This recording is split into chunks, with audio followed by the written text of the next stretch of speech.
Good morning, friends. Welcome to my channel Reliable Knowledge by Rajesh Shrikhande. Today we are going to talk about Lord Gautam Buddha.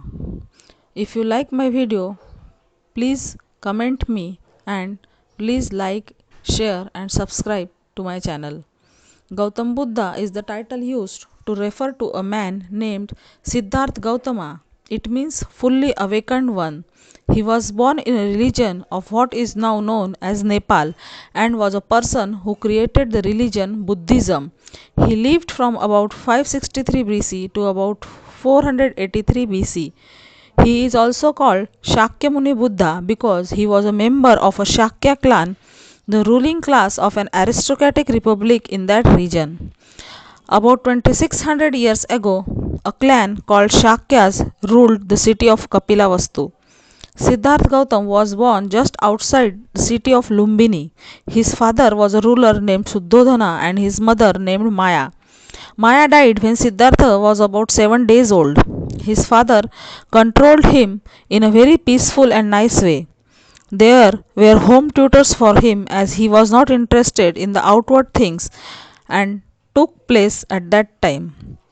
Siddhartha was about 7 days old. Siddhartha lived a luxury life. His father kept trouble and hard work far from him.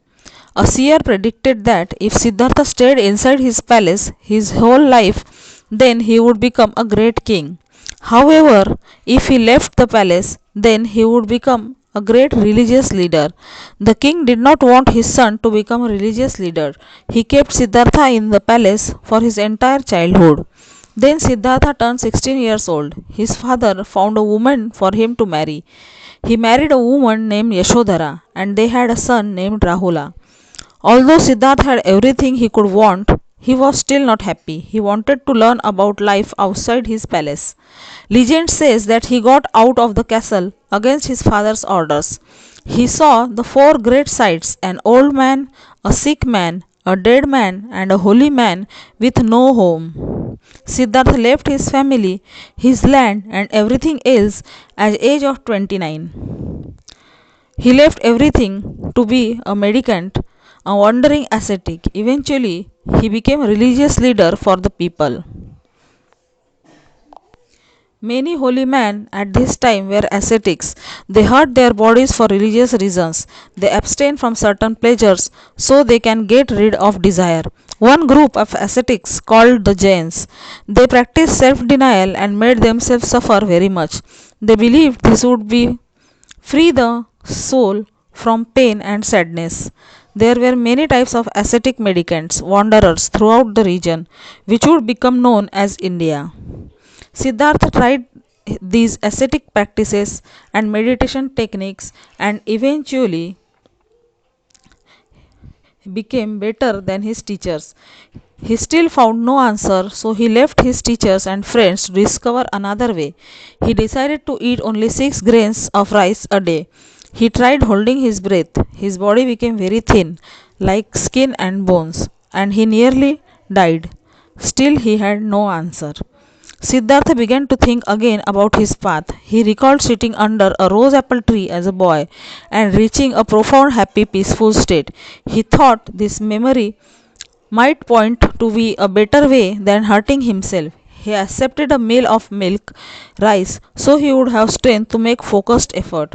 He found a fig tree, also called as Bodhi tree, and decided to meditate beneath it. He promised himself that he would not leave this spot until he would found enlightenment. He meditated under the tree for some 49 days. His mind is said to have become pure, and then, after a total of 6 years practicing, he became enlightened. He was now the Buddha, the fully awakened one. When the Buddha became enlightened, he found the answer to suffering. He knew how to defeat suffering. His answers were called up Four Noble Truths.